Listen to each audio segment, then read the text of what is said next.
Hello everyone, দেখুন PCOD নিয়ে এর আগে আমি 5 থেকে 6টা ভিডিও করেছি, যে পিসিওডি ডিটেলস নিয়ে আলোচনা করেছি। পিসিওডির টাইমে আমরা কোন ধরনের খাবার খাবো, কোন ধরনের খাবার খাবো না, ইদানিং কেন এত বেশি পিসিওডি হয়েছে, এই ধরনের পিসিওডি নিয়ে প্রচুর আলোচনা করেছি। তার সঙ্গে সঙ্গে হেমোরোজিক সিস্ট নিয়েও আলোচনা করেছি।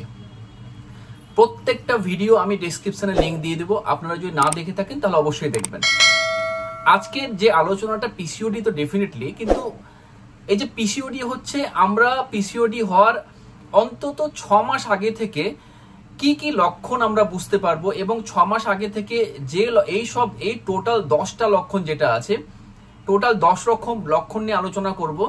যে 10 রকম লক্ষণ অন্তত 6 মাস আগে যারা পিসিওডি এফেক্ট হবে বা হয়েছে, তাদের অন্তত 6 মাস আগে এই লক্ষণগুলো দেখা যায়।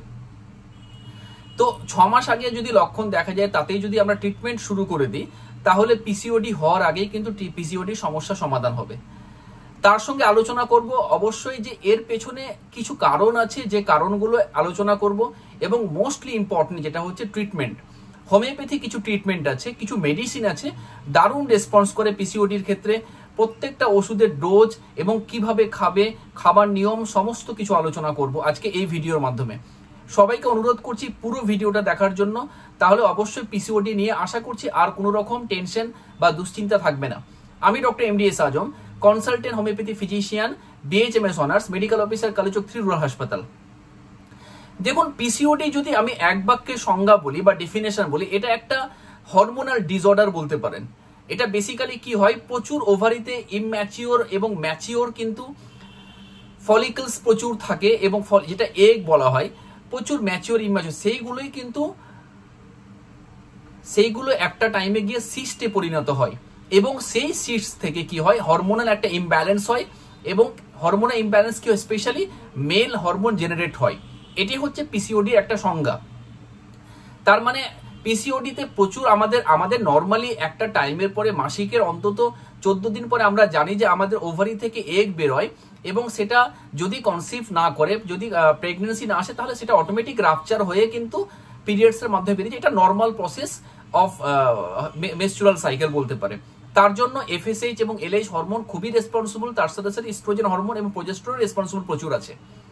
তো পিসিওডির টাইমে কি হয়, ওই ম্যাচিওর যেগুলো এগ হয়, এবং তার সঙ্গে প্রচুর ইমম্যাচিওর এগ কি হয়, এটা ব্লাস্ট হয় না, এবং তার সাথে সাথে কি হয়, এই এগগুলো থেকে যায়, এবং এটা সিস্টে পরিণত হয়। অনেকগুলো একসঙ্গে থেকে থেকে সিস্টে পরিণত হয়, এবং যেহেতু সিস্টে পরিণত হয়, প্রচুর হরমোনের একটা ডিসব্যালেন্স একটা হয়, এবং কিছু মেল হরমোন, যেটা ছেলেদের হরমোন থাকে, মেয়েদের ক্ষেত্রে সেই হরমোনগুলো থাকে না, যেমন টেস্টোস্টেরন, অ্যান্ড্রোজেন কিছু হরমোন, সেই হরমোনগুলো সিক্রেশন স্টার্ট হয় ওই সিস্টের মধ্য দিয়ে। এতে কিছু মেল প্যাটার্ন প্রবলেম আমাদের মহিলাদের মধ্যে কিন্তু চলে আসে, যারা সিস্টে আক্রান্ত বা পিসিওডিতে আক্রান্ত হয়ে থাকে। কারণ কি কি, বেসিক্যালি কি কি কারণ এর মধ্যে আছে, কজেশন কি? প্রথম যে ভেরি ভেরি ইম্পর্টেন্ট কারণ, সেটা হচ্ছে হরমোনাল ইমব্যালেন্স। হরমোনাল ইমব্যালেন্স বলতে ইনসুলিন একটা ইনক্রিজ অ্যান্ড্রোজেন হরমোনের জন্য, যেটা স্পেশালি মেন হরমোন, যেটা টেস্টোস্টেরন হরমোন, সেটার জন্য সেটা প্রচুর বেশি হয়ে যায়, এবং এটা কি হয়, একটা হরমোনাল ইমব্যালেন্স, একটা হরমোনাল ডিস্ট্রাকশন একটা হয়, ইন্টারফেয়ার করে হরমোনাল। তার সাথে পিসিওডি কি করে, পিসিওডি যে হয়ে থাকে, একটা এফএসএইচ এবং এলএইচ এর একটা রেশিও থাকে, ব্যালেন্স রেশিও থাকে ঠিকঠাক করে। এই দুটো রেশিওর জন্যই এগগুলো ম্যাচিওর এগ আসে, এবং এটা আস্তে একটা জায়গা থেকে রাপচার হয়। যদি কোনো পিসিওডি হয়ে থাকে, তাহলে এই রেশিওটা ডিস্টার্ব হয়, এফএসএইচ এবং এলএইচ এর মধ্যে রেশিওটা ডিস্টার্ব হয়, এবং ডিস্টার্ব হওয়ার জন্য কি হয়, ডিস্টার্ব হওয়ার জন্য একটা ম্যাচিওর এগ বা ইমম্যাচিওর একটা টার্ন করে সিস্টে। এতে কি হয়, ডিস্টারপশন হওয়ার জন্য পিসিওডিটা আস্তে আস্তে বাড়তে থাকে। তার মানে হরমোনাল ইমব্যালেন্স একটা ভেরি ভেরি ইম্পর্টেন্ট একটা কজেশন পিসিওডির জন্য। 2 নম্বর, জেনেটিক একটা ফ্যাক্টর ইম্পর্টেন্স। আমাদের যদি বংশ পরম্পরা কারো হয়ে থাকে, মায়ের বা দিদির বা ঠাকুমার যদি কারো হিস্ট্রি থাকে পিসিওডির, তাহলে অবশ্যই তার ক্ষেত্রে 30 থেকে 40% হারে পিসিওডি হওয়ার চান্সটা কিন্তু বেড়ে যাবে। 3 নম্বর, ক্রনিক কোনো ইনফ্লামেশন বা ইনফেকশন যদি হয়ে থাকতো, আগে থেকে ওভারিতে যদি কোনো ইনফেকশন হয়ে আছে বা ইনফেকশন হয়েছিল, সঠিক সময়ে যদি ট্রিটমেন্ট হয়নি, বা সঠিক সময়ে ট্রিটমেন্ট হওয়ার পরে যদি সঠিকভাবে মেডিসিন খাওয়া হয়নি, আইদার যে কোনো প্রসেসে হোক, যদি ট্রিটমেন্ট কন্টিনিউ না হয়, তার জন্য কিন্তু পিসিওডি, সেই ইনফ্লামেশনটা পিসিওডিতে টার্ন হতে পারে। 4 নাম্বার হচ্ছে ওবেসিটি, একটা ভেরি ভেরি ইম্পর্টেন্ট একটা ফ্যাক্টর। ফ্যাট সেল ওবেসিটিতে কি হয়, যারা মোটা সোটা হয়, যে ফ্যাট সেল থাকে, ফ্যাট সেল ইনসুলিনকে রেজিস্ট্যান্সকে বাড়িয়ে দেয়, তার সাথে সাথে হরমোনাল ইমব্যালেন্স করে, এবং ইনসুলিন রেজিস্ট্যান্সের জন্য কি হয়, ইনসুলিন রেজিস্ট্যান্সের জন্য ওভারিকে স্টিমুলেট করে এবং মেল হরমোন সিক্রেশনটা আস্তে আস্তে আরো বাড়িয়ে দেয়, অ্যান্ড্রোজেন সিক্রেশনটা বাড়িয়ে দেয়, এতে পিসিওডিটা আস্তে আস্তে আরো বেশি খারাপ জায়গায় পৌঁছায়। 5 নাম্বার পয়েন্ট, একটা সেডেন্টারি লাইফ লিড, যারা বাড়িতে বসে থাকে, শুয়ে থাকে, যাদের সেরকম কাজকর্ম করে না, তাদের ক্ষেত্রে পিসিওডি হওয়ার চান্সটা বেশি থাকে। তার কারণটা কি, তার কারণটা হচ্ছে ল্যাক অফ ফিজিক্যাল অ্যাক্টিভিটির জন্য কি হয়, একটা ওয়েট গেইন হয়, আস্তে আস্তে মোটা সোটা হয়, এতে ইনসুলিন রেজিস্ট্যান্সটা বাড়ে, এবং ইনসুলিন রেজিস্ট্যান্সের জন্য আমি একটু আগেই বললাম, এতে কি হয়, হরমোনাল ইমব্যালেন্স হয় এবং অ্যান্ড্রোজেন সিক্রেশনটাকে বাড়িয়ে দেয়। মেল হরমোন সিক্রেশন যেটা আছে, যে মেল যেটা হরমোন অ্যান্ড্রোজেন টেস্টোস্টেরন যে হরমোন, তার সিক্রেশন বাড়িয়ে দেয়, এবং সিক্রেশন বাড়ানোর জন্য কি হয়, পিসিওডিটা আস্তে আস্তে পিসিওডি ফর্ম করে, ম্যাচিওর বা ইমম্যাচিওর এগ, এতে বোথ ওভারিতে পিসিওডি কিন্তু হয়।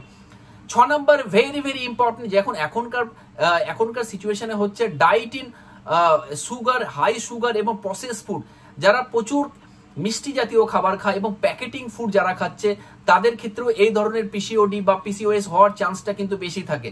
কারণটা কি, এক্সেস ইনটেক অফ ফর্টিফাইড, যেটা স্পেশালি রিফাইন্ড কার্বোড বা সুগারি ফুড বা জাঙ্ক ফুড খাওয়ার জন্য কি হয়, ইনসুলিন রেজিস্ট্যান্সটা বাড়ে, ইনসুলিন রেজিস্ট্যান্সটা বাড়লে কি, আমরা একটু আগেই বললাম, ওয়েট গেইন হয়, এবং তার সাথে সাথে হরমোনাল ইমব্যালেন্স বা হরমোনাল ডিসরাপশন হয়, এতে কি হয়, মেল অ্যান্ড্রোজেন হরমোনটা সিক্রেশন বেড়ে যায়, এবং এতে মেল অ্যান্ড্রোজেন হরমোন সিক্রেশন বেড়ে গেলে কি হয়, পিসিওডিটা কিন্তু আস্তে আস্তে পিসিওডি ফর্ম করে, এবং ওভারিতে বোথ ওভারিতে পিসিওডি কিন্তু ফর্ম হয়।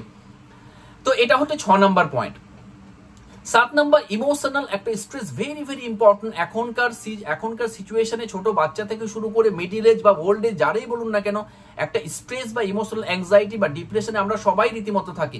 তো ইমোশনাল একটা ভেরি ভেরি ইম্পর্টেন্ট একটা স্ট্রেস, যে ইমোশনাল স্ট্রেসের জন্য কি হয়, হরমোনাল একটা ব্যালেন্সকে ডিস্টার্ব করে।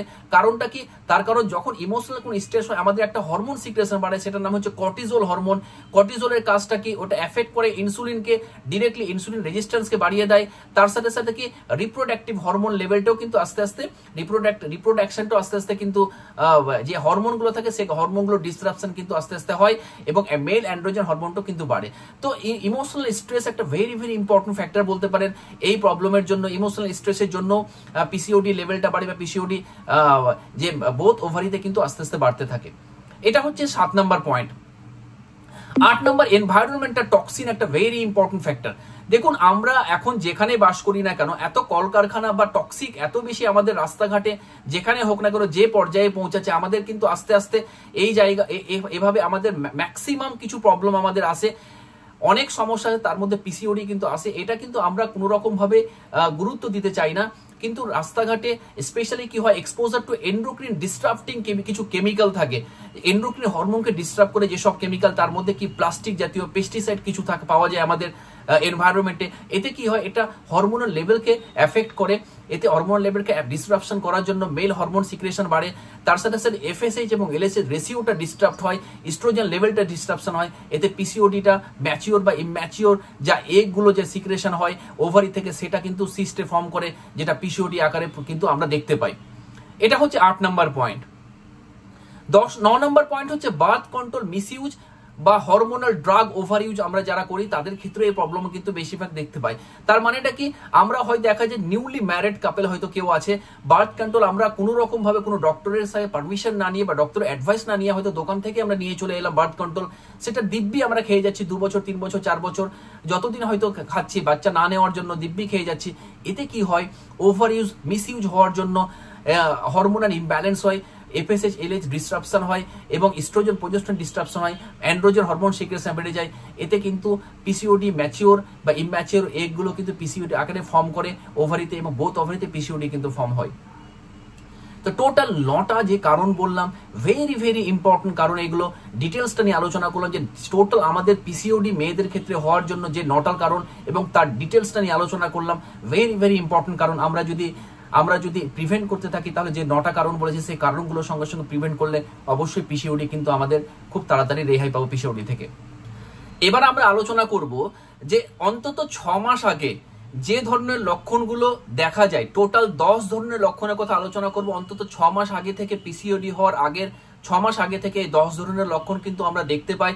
যারা পিসিওডিতে এফেক্টেড হবে বা পিসিওডিতে এফেক্টেড হওয়ার চান্স যাদের বেশি থাকে, তাদের এই 6 মাস আগে থেকে এই 10 ধরনের লক্ষণ কিন্তু আমরা দেখতে পাই।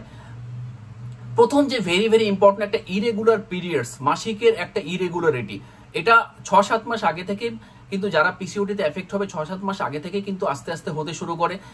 একটা ইরেগুলার পিরিয়ডস, ইরেগুলার পিরিয়ডস মানে কি, প্রথম অনেক ক্ষেত্রে বলবে যে মিসড পিরিয়ড, 1 মাস 2 মাস মাসিক হচ্ছে না, বা কারো কারো ক্ষেত্রে একটা ইরেগুলার পিরিয়ড যে হয়তো মাসে 2 বার হয়তো হলো, বা কারো কারো ক্ষেত্রে কি হলো লাইট ব্লিডিং, খুব অল্প পরিমাণে ব্লাড বেরোচ্ছে, 1 থেকে 2 দিন হয়তো ব্লাড আছে, তারপরে হয়তো ব্লাড আসছে না। তো এই ধরনের একটা ইরেগুলার পিরিয়ড কিন্তু একটা ফার্স্ট সিমটম বা ফার্স্ট লক্ষণ হিসাবে কিন্তু পিসিওডি যারা এফেক্টেড হবে তাদের ক্ষেত্রে কিন্তু দেখা যাবে এভাবে ফার্স্ট এরকম একটা ইরেগুলার মেনস্ট্রুয়েশনস।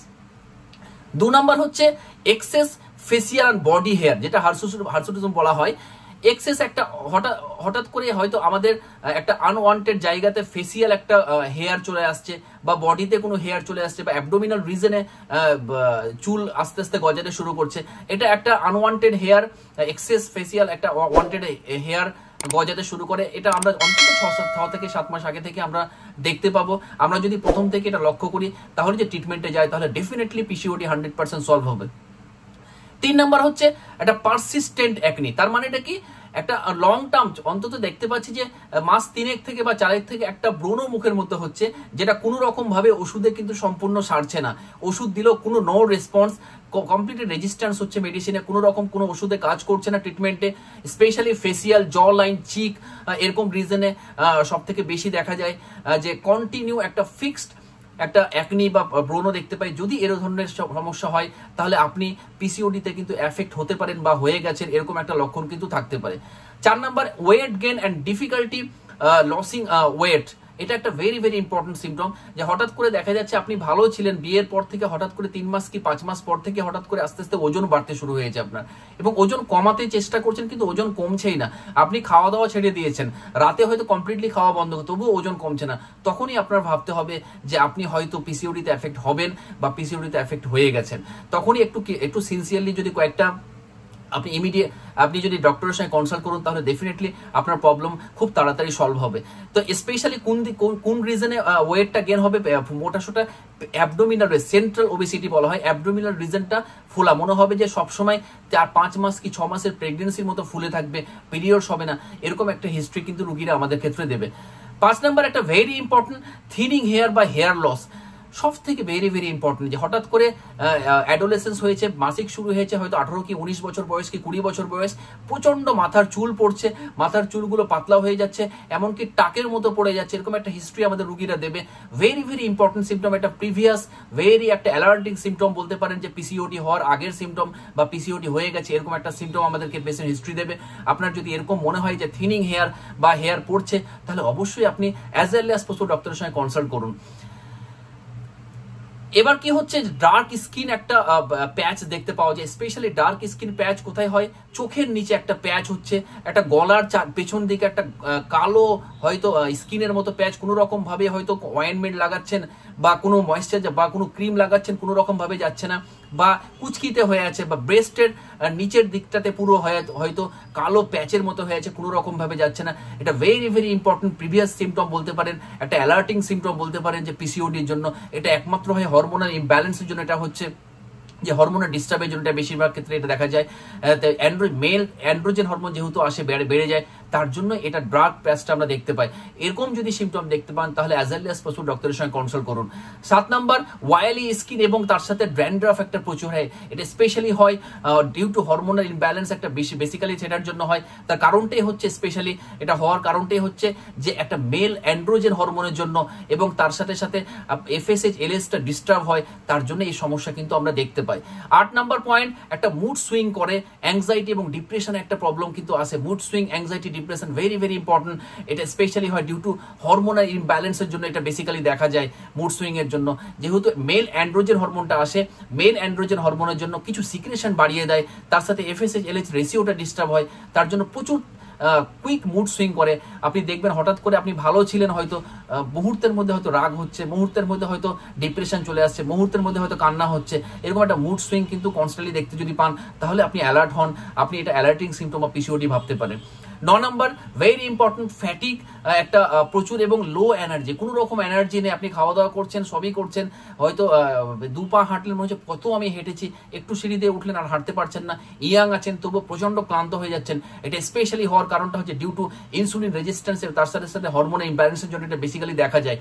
তো এটা বেসিক্যালি এটা হওয়ার কারণটাই হচ্ছে যে মেল অ্যান্ড্রোজেন হরমোনটা শরীরে আসে এবং কিছু সিক্রেশন বাড়িয়ে দেয়, তার জন্য বেসিক্যালি এই প্রবলেমটা, স্পেশালি ফ্যাটিক বা লো এনার্জি। এটা যদি কনস্ট্যান্ট থেকে যায়, মেডিসিনে না যায়, তাহলে ভেবে নিতে হবে যে আপনার নিশ্চয়ই কোনো রকম কোনো পিসিওডি প্রবলেম হয়তো আসছে। হয়তো দেখা যায় যে কোনো ফিভার হয়নি, কোনো রকম কোনো সমস্যাই নেই, কোনো সমস্যাই কিছু নেই, হঠাৎ করে আপনার দেখা যায় মাঝখানেক থেকে আপনি কোনো এনার্জি পাচ্ছেন না, সবসময় ঘুমিয়ে থাকার ইচ্ছা করছে, কারোর সঙ্গে কথা বলার ইচ্ছা করছে না, তাহলে ভাবতে হবে যে আপনি পিসিওডিতে এফেক্ট হবেন বা হয়ে গেছেন।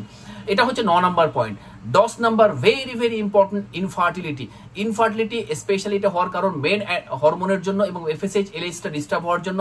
এটা কি হয়, এটা স্পেশালি হয় ওভুলেশনকে ডিস্টার্ব করে, এবং ইনফার্টিলিটি নিয়ে আমি স্পেশাল একটা ভিডিও করেছি, তার লিঙ্কটাও আমি আমার ডেসক্রিপশনে দিয়ে দেবো।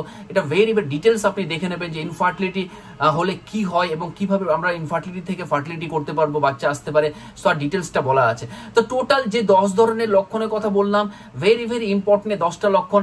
আমরা যদি প্রথম থেকে এই লক্ষণগুলো দেখতে পাই, অন্তত 6 মাস কি 7 মাস কি 1 বছর আগে থেকে যদি দেখতে পাই, তাহলে ভেবে নেবেন যে এটা অ্যালার্টিং সিমটম বা প্রি সিমটমস অফ পিসিওডি। পিসিওডিতে আপনি এফেক্ট হচ্ছেন বা হয়ে গেছেন। অ্যাজ আর্লি অ্যাজ পসিবল ডাক্তারের সঙ্গে কনসাল্ট করুন, তাহলে দেখবেন যে আপনার সমস্যা খুব তাড়াতাড়ি সলভ হবে। Lastly very important, treatment. দেখুন, হোমিওপ্যাথি ট্রিটমেন্ট, এর আগে প্রত্যেকটা ভিডিওতে আমি ট্রিটমেন্টের কথা বলেছি, কিন্তু আজকের ট্রিটমেন্ট একটু অন্যরকমই বলতে চাইছি, কারণ পিসিওডি নিয়ে অনেকজন ভিডিও দেখে। আমি একজন ইন্ডিয়ান, আমি ইন্ডিয়া থেকে, বাংলাদেশ থেকে প্রচুর জন দেখে, কিন্তু মেডিসিন হয়তো ডিটেলস ওনারা বুঝতে পারে না। তো ওই জন্য আজকে আমি ডিটেলস মেডিসিন নিয়ে আলোচনা আমি করবো, যে পিসিওডির জন্য খুব ভালো ভালো কিছু ওষুধের নাম বলবো, যে ওষুধগুলো এক্সেলেন্ট কাজ করে আমাদের পিসিওডির ক্ষেত্রে। প্রথম যে ভেরি ইম্পর্টেন্ট মেডিসিন, সেটা pulsatilla, sepia, lachesis, calcarea carb, apis mellifica, thuja, natrum mur, graphites এবং ক্যালকেরিয়া কার্ভ, এক্সেলেন্ট ড্রাগ। এগুলো ক্ষেত্রে আমরা খুব ভালো রেসপন্স পাই। আমি ডিটেলস বলবো। পালসেটিলা আমরা কোন সময় কি পেশেন্টদেরকে দেবো এবং ডোজটা কি দিতে পারি, আমরা মনে রাখবেন সবসময়, যেহেতু আপনি একটা ডক্টরের কনসাল্ট না করলে যদি ওষুধ খেতে চান, আপনি খেতে পারেন বাড়িতে, কিন্তু লোয়ার পোটেন্সি আপনি খাবেন। আপনার সিমটম যদি মিলে, যেমন পালসেটিলা রোগীরা জল পিপাসা কম থাকবে, তার সাথে ইমোশনাল থাকবে, এটা স্পেশালি হরমোনাল ইমব্যালেন্সের জন্য যে যাদের সিস্ট হচ্ছে পিসিওডি, তাদের ক্ষেত্রে খুব ভালো রেসপন্স করে। আপনি লোয়ার পোটেন্সি 30 পোটেন্সি হয়তো ডেলি দিনে 2 বার করে হয়তো 5 থেকে 7 দিন খেলেন, তারপরে হয়তো কিছুদিন গ্যাপ দিলেন, আবার স্টার্ট করলেন, কিন্তু আপনি তার আগে অবশ্যই রিপোর্টটা করে নিলে সব থেকে বেশি ভালো। কিন্তু পিসিওডির ক্ষেত্রে সব থেকে ভালো রেসপন্স করে 50 মিলিসিমাল ওষুধ, যেটা 0/2, 0/3, 0/4 এরকম আপনি যদি কন্টিনিউ চালাতে পারেন। যদি আপনার মনে হয় যে আপনার জল পিপাসা খুব কম আছে, পালসেটিলা আপনি ইমোশনাল প্রচন্ড, তাহলে পালসেটিলা 0 পোটেন্সি শুরু করুন, 0.1 দিয়ে শুরু করুন, দিনে 2 বার করে আপনি ডেইলি খান, জলে গুলে একটু হালকা উষ্ণ গরম জলে আপনার ঠিক ওই যে ছিপিটা, হাফ ছিপি ওষুধ দিয়ে সেখান থেকে মিক্সড করে পুরো ওষুধটা খান, দিনে 2 বার টানা চালাতে থাকুন। যদি 0.1 খাওয়ার পর আপনি ভালো থাকেন, তাহলে 0.2 খান, 0.2 সেম প্রসেস, সেম নিয়মে আপনি খাবেন। 0.2 যে পোটেন্সি খাওয়ার পর যদি ভালো থাকেন, 0.3 খান। অন্তত 2 থেকে 3 বার খাওয়ার পর আপনি একটা রিপোর্ট করুন, রিপোর্ট করে দেখুন যে আপনার সিচুয়েশনটা কি অবস্থায় আছে। এটা হচ্ছে পালসেটিলার। সিপিআর ক্ষেত্রে আমি কি করবো, সিপিআর কাদের ক্ষেত্রে খুব ভালো রেসপন্স পিসিওডি, যারা ইমোশনাল স্ট্রেসে থাকে। এর একটু আগেই বললাম যে ইমোশনাল স্ট্রেস একটা ভেরি ভেরি ইম্পর্টেন্ট একটা কজেশন পিসিওডির জন্য।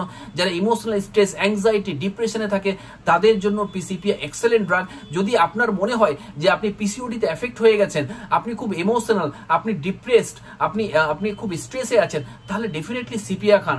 সিপিআ আপনি চেষ্টা করবেন 50 মিলিসিমাল পোটেন্সি খাওয়ার। আপনি দোকানে গিয়ে বলবেন সিপিআ 0/1 আমাকে পোটেন্সি দিন। আপনি দিনে 2 বার করে 1 ছিপি করে ডেলি চালাতে থাকুন। যদি মনে করুন জল, আপনি ডেলি 1 ছিপি করে 5 ml করে দিনে 2 বার ডেলি চালাতে থাকুন। এটা হচ্ছে সিস্টেম। যদি আপনাদের মনে হয় ডোজ সম্বন্ধে আপনি আরো কোয়ারি করতে চান, তাহলে আপনি আমাকে কমেন্ট করুন, আমি চেষ্টা করবো ডোজ সম্বন্ধে ডিটেলস বলে দেওয়ার। কিন্তু আপনার যদি মনে হয় ইমোশনাল স্ট্রেসে আছেন এবং পিসিওডি নিয়ে আছেন, তাহলে অবশ্যই কিন্তু আপনি সিপিআর চালাতে পারেন এবং 50 মিলিসিমেল পোটেন্সি দারুণ রেসপন্স করবে। সিঙ্গেল পোটেন্সি, লোয়ার পোটেন্সি, যদি আপনার মনে হয় যে আপনি 50 মিলিসিমেল পোটেন্সি পাচ্ছেন না, তাহলে 30 পোটেন্সি আপনি খান। পালসিটিলের ক্ষেত্রেও, সিপিআর ক্ষেত্রেও 30 পোটেন্সি হয়তো 2 ফোঁটা করে 2 চামচ জলে মিক্সড করে দিনে 2 বার করে কন্টিনিউ চলতে থাকবে, অন্তত 7 দিন মিনিমাম চালান, তারপরে হয়তো রিপোর্ট করুন, তারপরে দেখুন কি সিচুয়েশন হয়। তারপরে কি এক্সেলেন্ট ড্রাগ একটা বলবো, lachesis is excellent drug in case of PCOD. Lachesis কাদের ক্ষেত্রে আসবে?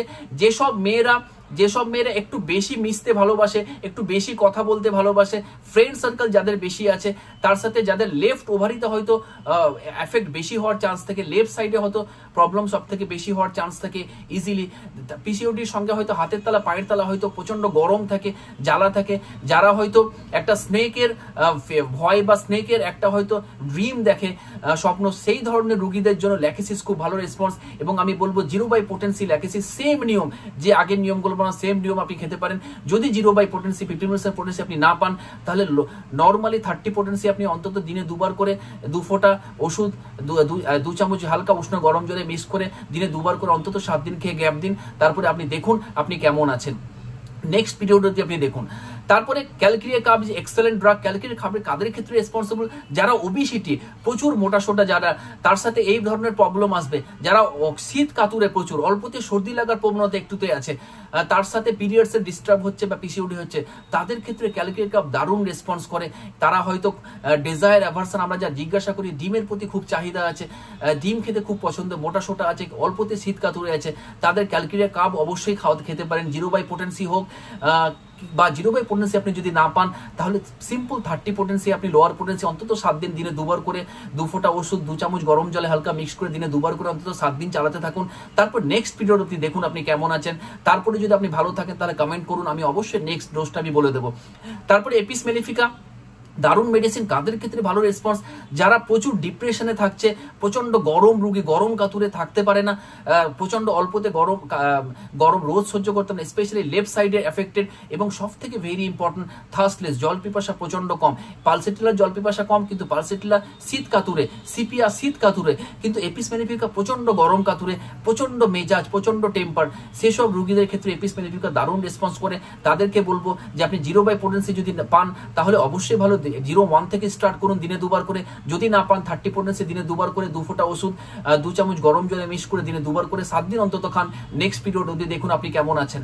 তারপরে থুজার ক্ষেত্রে বলবো, থুজা যারা ওবেসিটি পার্সন আছে, যারা লং টাইম ধরে, যাদের ফ্যামিলি হিস্ট্রি, হয়তো দেখা যায় ফ্যামিলি হিস্ট্রিতে পিসিওডি হয়তো হয়েছিল মায়ের বা দিদির বা ব্লাড রিলেশনের কাদের হয়তো পিসিওডি ছিল, তাদের ক্ষেত্রে, তার সাথে সাথে একটু ওবেসিটি যারা আছে, যারা হয়তো একটু টিউমার হয়েছে, হয়তো ফ্যামিলি হিস্ট্রিতে হয়তো টিউমার অপারেশন, মায়ের হয়তো ওভারিতে বা ইউটেরাসে টিউমার অপারেশন হয়েছে বা টিউমারের টেন্ডেন্সি আছে, তাদের ক্ষেত্রে খুব ভালো রেসপন্স করে থুজা। এবং থুজা শীত কাতুরে রোগী স্পেশালি আমরা দেখতে পাই। থুজার ক্ষেত্রে 0/potencyর কথা বলবো, ফার্স্ট প্রায়োরিটি আমি দেবো। যদি 0/potency আপনি না পান, 0/50 মিলিসিমেল পোটেন্সি যে কোনো দোকানে গিয়ে বললে হবে যে 0/1, 0/2, 50 মিলিসিমেল পোটেন্সি যদি আপনি না পান, তাহলে সিম্পল 30 potency আপনি খান দিনে 2 বার করে অন্তত 7 দিন মিনিমাম। তারপরে ন্যাট্রামিউরের কথা বলবো। ন্যাট্রামিউর কাদের ক্ষেত্রে? যারা প্রচুর অ্যাংজাইটি, প্রচুর মেজাজি, হাই টেম্পার যারা আছে, প্রচন্ড গরম কাতুরে, প্রচন্ড লবণ খেতে পছন্দ করে, স্টিমুলেন্ট পছন্দ করে, সেসব রোগীদের ক্ষেত্রে ন্যাট্রামিউর খুবই ভালো রেসপন্স করে। প্রচন্ড জল পিপাসা দারুণ রেসপন্স করে। তাদেরকে বলবো যে আপনি ন্যাট্রামিউর যদি 50 মিলিসিমেল পোটেন্সি থাকে, তাহলে সেম যে নিয়ম বলা সেই নিয়মটা ফলো করুন। যদি 50 মিলিসিমেল না থাকে, তাহলে চেষ্টা করবেন যে 30 potency, নর্মাল 30 potency দিনে 2 বার করে অন্তত 7 দিন খেয়ে নেক্সট পিরিয়ড দেখুন আপনি কেমন থাকছেন। Graphites excellent drug. ফাইনাল যেটা কথা, গ্রাফাইটিস কাদের ক্ষেত্রে? যারা একটু প্রচন্ড মোটা সোটা, অল্পতে টেন্ডেন্সি, যাদের পিরিয়ডস এর ডিস্টার্ব, তার সাথে সাথে প্রচুর হোয়াইট ডিসচার্জ হচ্ছে, ট্রিমেন্ডাস হোয়াইট ডিসচার্জ দেখতে পাই, কনস্টিপেশন আছে যাদের, হোয়াইট পিরিয়ডস এর ডিস্টার্বের সঙ্গে পায়খানা ঠিকঠাক করে হচ্ছে না, তাদের ক্ষেত্রে গ্রাফাইটিস খুব ভালো রেসপন্স করবে। যদি 50 মিলিসিমেল পোটেন্সি পান, তাহলে খুবই ভালো, 0.1 থেকে শুরু করুন। যদি না পান, তাহলে অবশ্যই কিন্তু 30 potency অন্তত 7 দিন দিনে 2 বার করে 2 চামচ গরম পানিতে 2 ফোঁটা ওষুধ দিয়ে মিক্সড করে সকালে একবার রাত্রে দিনে 2 বার 7 দিন খান। নেক্সট পিরিয়ড দেখুন আপনি কেমন আছেন। যদি আপনি ভালো থাকেন, তাহলে কমেন্টে আপনি বলুন, আমি চেষ্টা করবো আপনাকে নেক্সট কিছু মেডিসিন অ্যাডভাইস করে দেওয়ার জন্য। তো এইটুকুই ডিটেলস আমি ওষুধের কথা আলোচনা করলাম। এর আগে ডিটেলস আলোচনা করিনি, পিসিওডির জন্য আমার মনে হয়েছে ডিটেলস আলোচনার জন্য আপনারা এই জিনিসটা ফলো করুন, দেখবেন আপনার পিসিওডি ডেফিনেটলি সারবে। কিন্তু ফাইনাল একটা কথা মনে রাখতে হবে যে আমাদের প্রিভেন্ট যেটা হচ্ছে সেগুলো আমরা প্রিভেনশনের জন্য, ওবেসিটির জন্য এক্সারসাইজ করতে হবে, সুগারি ফুড বাদ দিতে হবে, প্রসেস প্যাকেটিং ফুড আমাকে বাদ দিতে হবে, আমাদের স্ট্রেস থেকে আমাদেরকে ওভারকাম করতে হবে। তার সাথে সাথে অবশ্যই মনে রাখতে হবে যে আমাকে যেন ওয়েটটা আমার কমে, তাহলে কিন্তু অবশ্যই পিসিওডি ডেফিনেটলি সারবে। তো আজকে আপাতত এটুকুই। অবশ্যই লাইক, কমেন্ট এবং সবার মধ্যে শেয়ার করুন। যে মেডিসিনাল ম্যানেজমেন্ট আছে, আশা করছি সবার কারো হেল্প হবে মেডিসিনাল ম্যানেজমেন্ট নিয়ে, আপনার সবার মধ্যে শেয়ার করুন। তাহলে অবশ্যই কেউ না কেউ পিসিওডি নিয়ে যারা ভুগছে, তারা যদি একটা মানুষ যদি এই ওষুধের ম্যানেজমেন্ট দিয়ে সুস্থ হয়, তাহলে আমি বলবো আমার ভিডিওটা সার্থক হয়েছে। সবাই ভালো থাকুন, সুস্থ থাকুন। পুরো ভিডিও দেখার জন্য সবাইকে ধন্যবাদ।